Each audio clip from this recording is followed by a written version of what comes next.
गुरुदेव भगवान, मेरा प्रश्न है कि जन्मों जन्मों के पाप इस मनुष्य जन्म में कैसे खत्म होंगे? जैसे रुई का पहाड़ लगाओ, एक दिया सलाई लगा दो, पूरा भस्म हो जाएगा? नहीं हो जाएगा।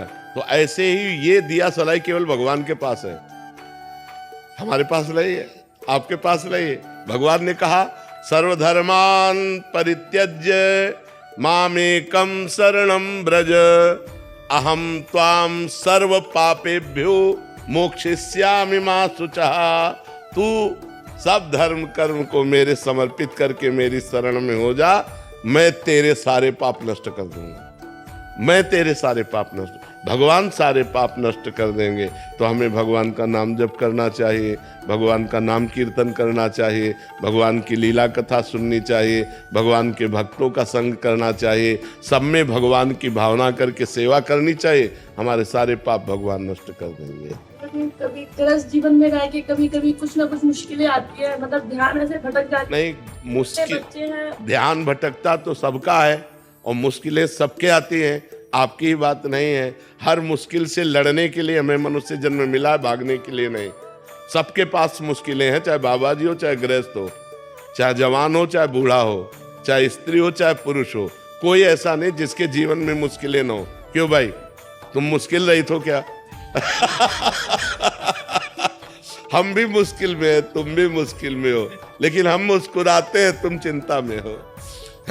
मुस्कुराहट बनी रहे मुश्किलों में, इसीलिए मनुष्य शरीर मिला है। और वो तभी हो सकता है जब भगवान से जुड़े हो।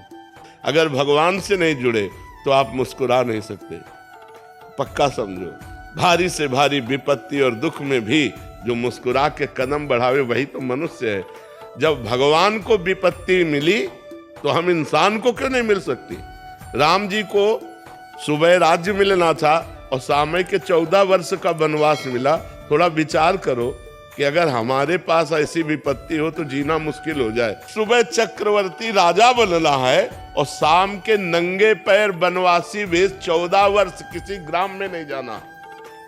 14 वर्ष तक वनवास, कंदमूल फल पे जीना, कभी रोटी दाल नहीं खाना।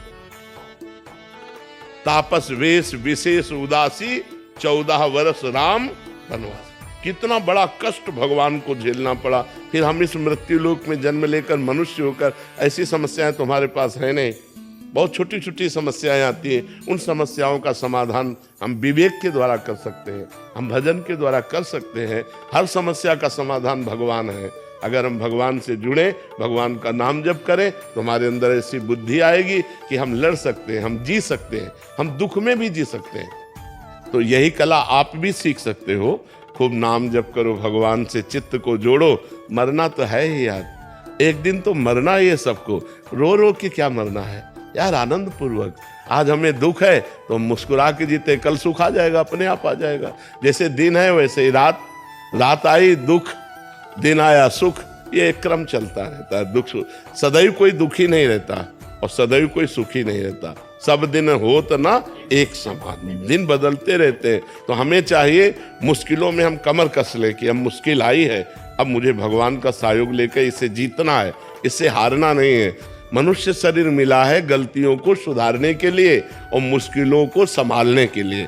हमारी जो मुश्किलें आए उनको हम विवेक के द्वारा संभालें, उनसे लड़ें, उस संघर्ष करें और उस संघर्ष में हम विजयी होंगे। क्योंकि भगवान का हम भजन करते हैं और भगवान का भजन नहीं करते तब तो डूब जाओगे, फिर तो मुश्किलें चाट जाएंगी। अगर भगवान का भरोसा है और भगवान का भजन है तो बड़ी से बड़ी मुसीबत से भी निकल जाओगे, पक्की बात समझो। अध्यात्म शक्ति देता है। हाँ, आज अगर हम आपके सामने बोल रहे हैं, हंस रहे हैं और जी पा रहे हैं तो सच्ची मानो, शपथ पूर्वक कहते हैं, कसम पूर्वक कहते हैं कि केवल हम प्रभु की शरण में तो हम जी पा रहे, नहीं जी नहीं पा सकते थे। और अब मस्त रहते हैं क्योंकि प्रभु की शरण में मरना तो एक दिन है ही यार, है? बिल्कुल मस्त रहना चाहिए। मनुष्य जीवन मस्ती के लिए मिला है। वो मस्ती तभी रहेगी जब भगवान से जुड़ोगे। अगर भगवान से नहीं जुड़े तो मस्त नहीं रह सकते।